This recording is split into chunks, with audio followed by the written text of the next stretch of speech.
India 150 all out.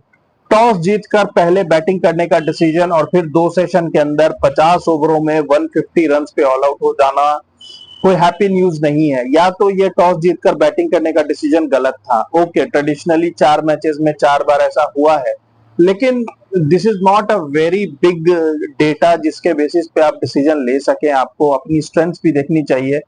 Frankly इस वक्त India की बैटिंग अपने लोएस्ट पे है इन द लास्ट 6-7 ईयर्स।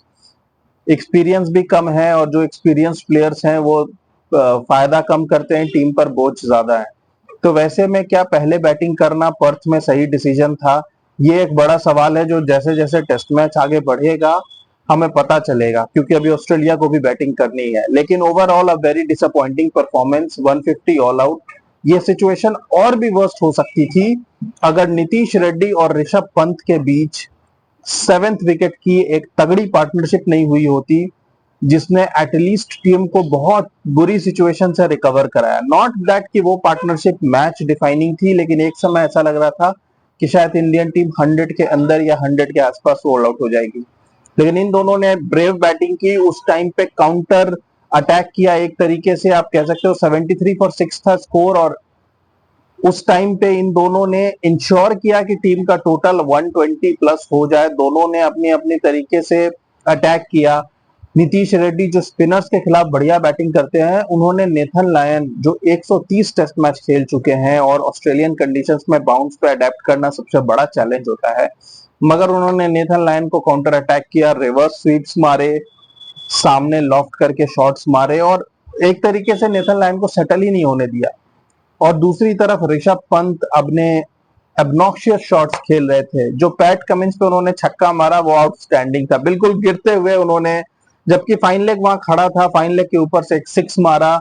बीच बीच में वो आगे बढ़ के भी चौके मारते रहे, रिस्क लेते रहे, और जो भी है आप, it is about getting runs. तो इन दोनों ने एटलीस्ट टीम को ऑल आउट नहीं होने दिया कम टोटल पे।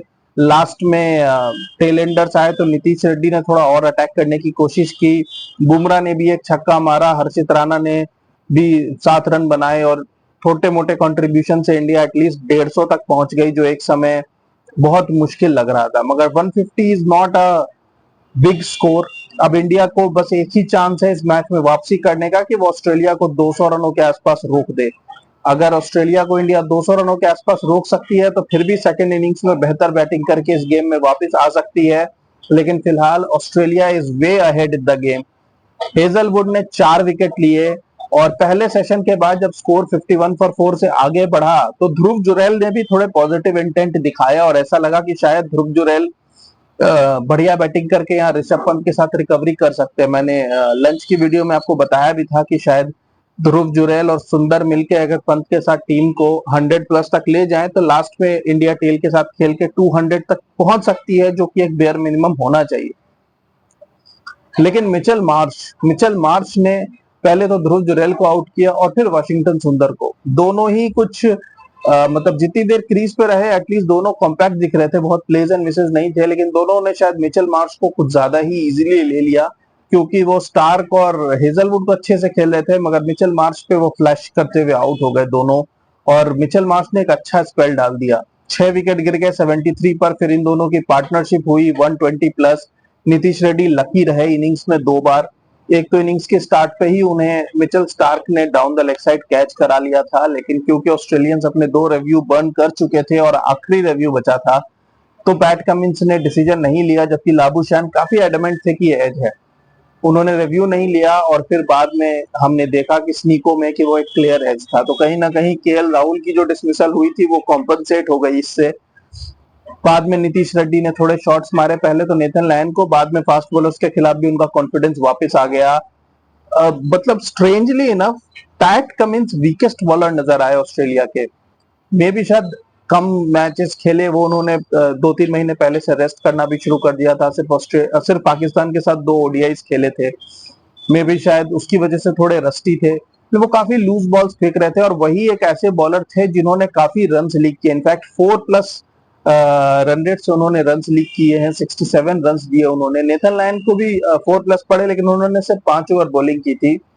तो थोड़ा बहुत पैट कमिंस ने लूज बॉल्स फेंके जिसकी वजह से उन पर अटैक हुआ। लेकिन overall 150 all out Australia will be the much much happier side.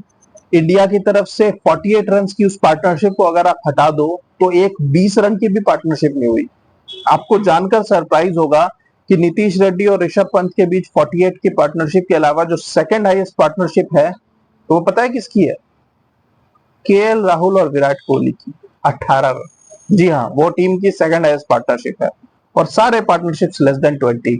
मगर इंडिया के लिए जो सबसे अच्छी बात है वो है नीतीश रेड्डी। नीतीश रेड्डी टीम के हाईएस्ट स्कोरर रहे, 41 रन्स, अग्रेसिव क्रिकेट खेली पर्थ की पिच पे।